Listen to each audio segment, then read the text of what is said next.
My next update might intrigue some of you. It has to do with what many call a little touch of socialism here in the United States.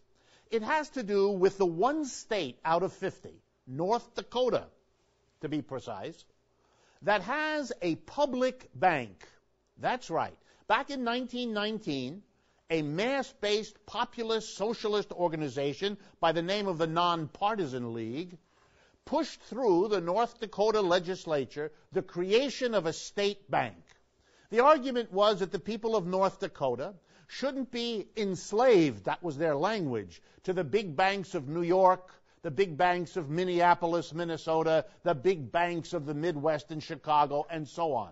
They should have their own people's bank, and that at the very least, the money that flows into the state government of North Dakota and to all the county governments and city governments, the people's money, if you like, ought to be deposited in people's banks. Any interest earned on that by those banks should be folded back into the coffers of the state to help the state do the things it does for its people. And moreover, that the state should favor local North Dakotans who need money for their personal needs, for their small businesses, and so on. And despite efforts of the banking fraternity of big commercial private banks to get rid of it, and despite the overcoming of those kinds of banks in some other states, North Dakota has held on right to this moment. They have the North Dakota Bank, the Bank of North Dakota, a public bank, not a private bank.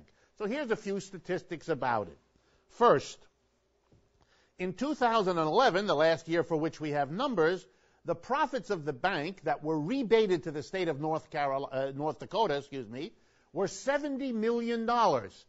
No minor amount of money. That was $70 million that the state of North Dakota had to pay for the things people in North Dakota need and want, or perhaps to allow the state of North Dakota to lower taxes on people because that money was coming through the bank whose profits, instead of going into the hands of private shareholders, went to the state of North Dakota.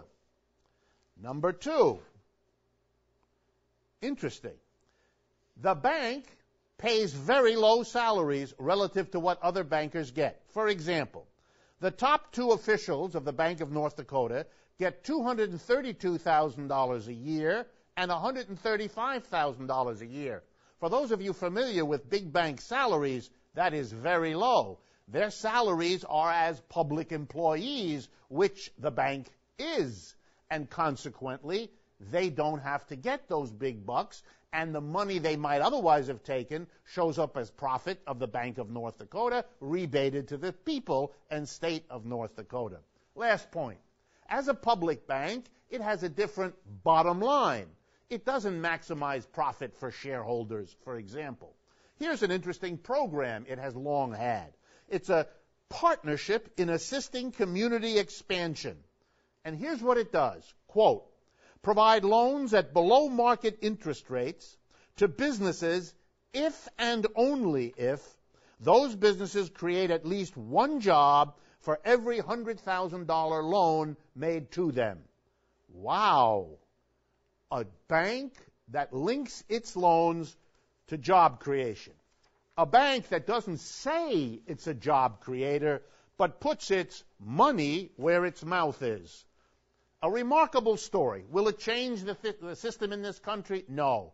Is it enough to do that? No. But for those of you wondering about public banking and why that isn't an option, the answer for you is it is an option.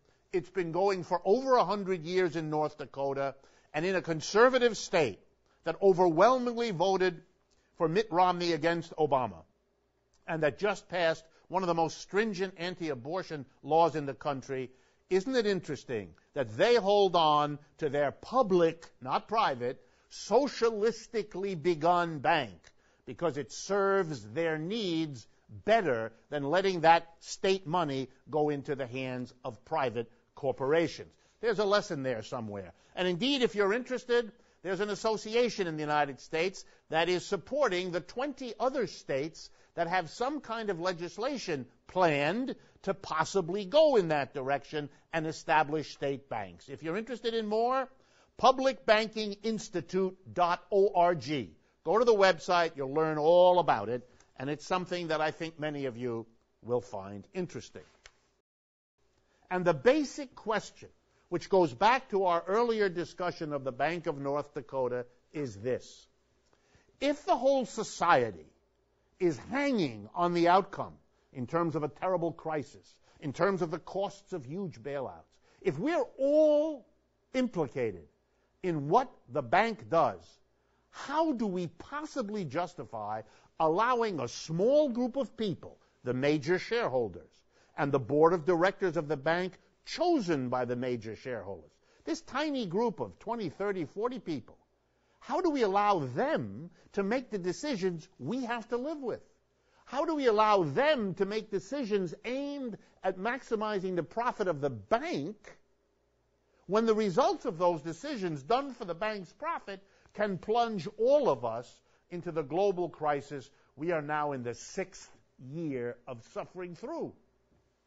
I don't think there's an answer to that question other than the one you know from listening to this and from thinking about this is the answer that all societies, European, American, African, Asian, everywhere, ought to be taking.